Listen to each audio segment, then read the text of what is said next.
This shouldn't be included in the speech time, but just wanted to show that this is my outline. Don't want you to think I'm up to anything.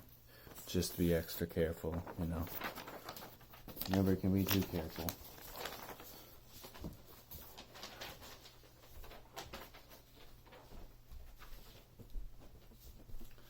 Alright, first off, I'd like to thank everyone for coming today. Everyone has their own opinions about iPhones and Androids and which is better, which is worse. Some of them have crappy this, some of them crappy that, some of them are expensive, you know. Everyone's at each other's throats about it. It's kind of a hot button issue. Well, I'm here today to tell you 3 advantages of owning an iPhone. And hopefully by the end of this, you'll have enough knowledge to decide which tiny computer you want to put in your pocket.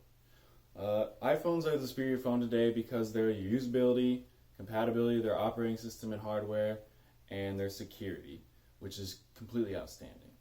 It may be kind of expensive, they may be kind of pricey, but they are idealistic phones that will last you a very, very long time. I'd like to start out by talking about the security. For example, face scanners are a new thing that's been added to phones, and they don't always work. Like sometimes if it's not in the right lighting, if you're wearing sunglasses, maybe if you were to grow a beard, it wouldn't work. On iPhones, they have infrared scanners, which are 10 times more sensitive, possibly even more, than they could ever be on other phones, such as Androids. So they can tell when you're growing your beard, and they keep track of your age as well. Like not your age, but how your face changes, like when you're growing beard, like if you're getting wrinkles, you know, stuff like that. It keeps track of your face changing. So it always works, and it can't be deceived as easily. Another point, everyone thinks iPhones are unhackable, which I'm here to tell you is a lie. iPhones are hackable. Everything's hackable. I'm sorry to break it to you. But the fact that people think iPhones aren't hackable speaks for the security itself right there. And the reason for this is because Androids, there's more of them in the market than iPhones. This is partially because they're expensive. But hackers want success rates, so they target Androids. And that's why iPhones don't typically get hacked. I actually have a quote from Emily Berry. Criminals are going to target things that provide them the most return. Makes sense, right? When a company creates an operating system, there are backdoors that are eventually found in that operating system within the company. The government knows about these, and they will offer the company large sums of money to give access to those backdoors for things like espionage, for like terrorists, you know, some like national security stuff, nothing shady. But they offered Apple $1.5 million to get access into their security system. You know how much they offered Android? $200K. I think that speaks for itself. Also, iPhone and iOS, they're designed for each other by the same company. They're tailor-made for each other, which just makes them so much more compatible. Like, there's so much more that can be done with them.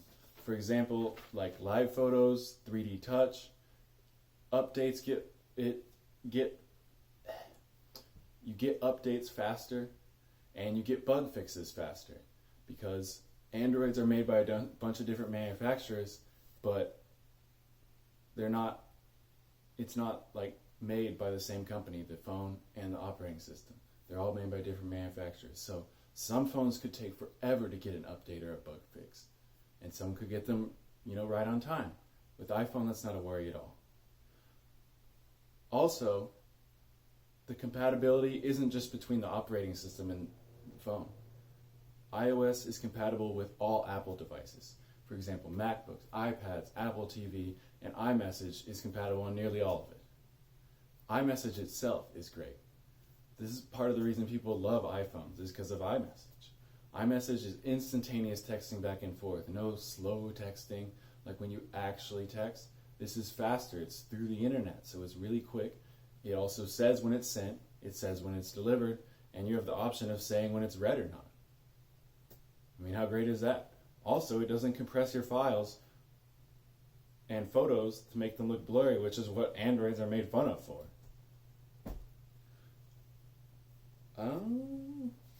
I have another quote from Mark Spoonar. Sorry if I mispronounced your name.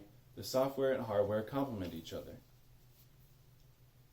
As I said before, the scanner can only be accomplished because of the face scanner because of the compatibility.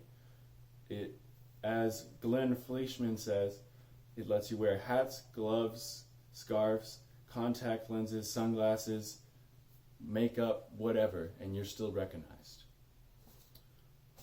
Last and most important is ease of use.